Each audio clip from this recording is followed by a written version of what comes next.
What is going on, Guardians, and welcome back to another Destiny gameplay video. Hey, in this video I'm going to break down some last man standing 1v3s and some wrecking ball 1v3 scenarios that I got into yesterday playing some trials with subs. So it was a lot of fun yesterday, and I had a couple of big plays, so I figured they were worth sharing. So here's the first one I wanted to show you. This is a legit 1v3 last man standing where I was forced to make some plays. So I'm on the run here, and I'm tagged up a little bit. My last teammate goes down, so now I'm kind of in a corner of the map. I don't really want to be here, so I throw two grenades both at the tops of these stairs just in case these two guys did pinch me, and those grenades kind of kept them at a little bit at distance. Now that I've backed up, I took a window, an opportunity to get out. I want to play this box, so sure enough, the timing could not be more perfect. I play the box, and the guy that's pursuing me, you could see he was right next to me on that radar, so I knew when to shoot it. And then I immediately rotate to challenge the guy at the top of the stairs. Here I've got teammates making callouts. Now at this point I'm tagged up and the grinder is down, so I know I have to go 1v2. I gotta let him get that revive. There's no point in pushing in there with little health. Now one of them does blink over the door to push me, and I miss my opportunity to snipe him, so I know it's time to bait him into a choke point. So I back up into a choke point, I throw a grenade at the opening and switch to my primary to mop him up. Works out swimmingly, and then my teammates are giving callouts letting me know that the last guy is pushing me from middle, so or outside mid, so I know I can just switch to my sniper and challenge him 1v1. So here I'll just let you see that whole 1v3 sort of played out without being broken up. You can see the fluidity of it. And as you're watching this, the next play I'm going to show you after this one is a good example of when guys push you together. When they simultaneously push in on you with shotguns, and I'm rocking a sniper rifle. How do you handle that? So I'm going to show you exactly how I handle that. And it has to do with manipulating sidelines and using equipment to your advantage.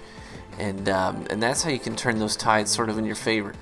So this next clip I'm going to show you, it starts out with a 1v1 that I just win in a straight up primary gunfight, and here it is. This is easy peasy lemon squeezy. I'm in primary range, so I go ahead and switch to my primary. It just takes 3 shots for my Finales Peril to put him down. Now I'm getting pushed, I'm the last man standing, and I choke a couple of snipes, so I'm going to go for this special box. But as I do, you can look at the radar, you can see that one is pushing me. I know that one of them is using a universal remote, so I'm going to jump while I'm in cover of the pillar. I'm going to jump up. See, now he's looking where I was, and I moved away concealed by jumping up with the cover kind of blocking me. The second guy, I'm going to throw the grenade in front of the direction that he's moving so that he moves into it.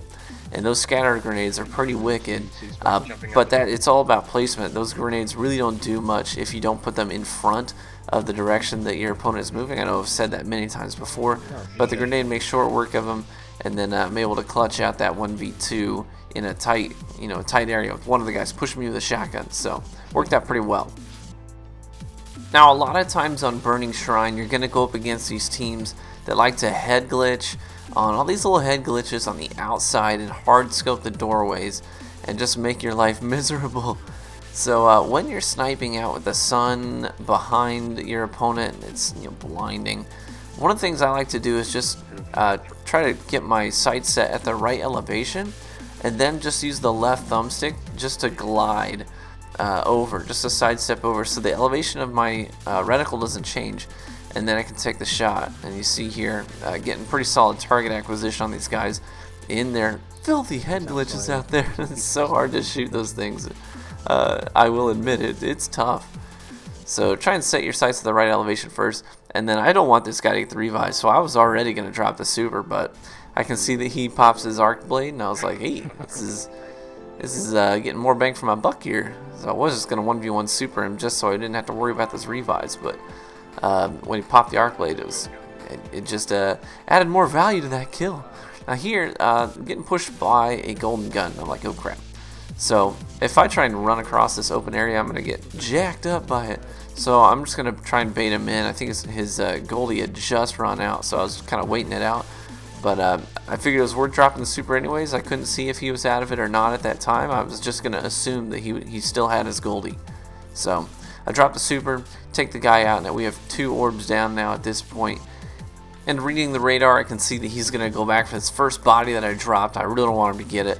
So before he has a chance to go for it, I'm just going to push him as hard and fast as I can, knowing that I have 2 teammates behind me. If I happen to go down, they can potentially help clean up the kill as long as I've done some damage.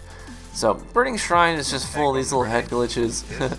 I do enjoy using, you guys have seen me use lots of fusion rifles in the past several weeks of trials, but this map is really dominated, I think, by shotguns and snipers. Not that fusions can't do well here. That's definitely not what I'm saying. You can play well with the fusion, but I do find that this map caters mostly towards shotguns and snipers, and a lot of snipers will utilize these filthy head glitches. So make sure that you're ready for that, prepared for that. Flanking on the left, if they're outside in those head glitches, is often a good approach. So hopefully some of this has been helpful, guys, and hopefully I'll catch you in some trials.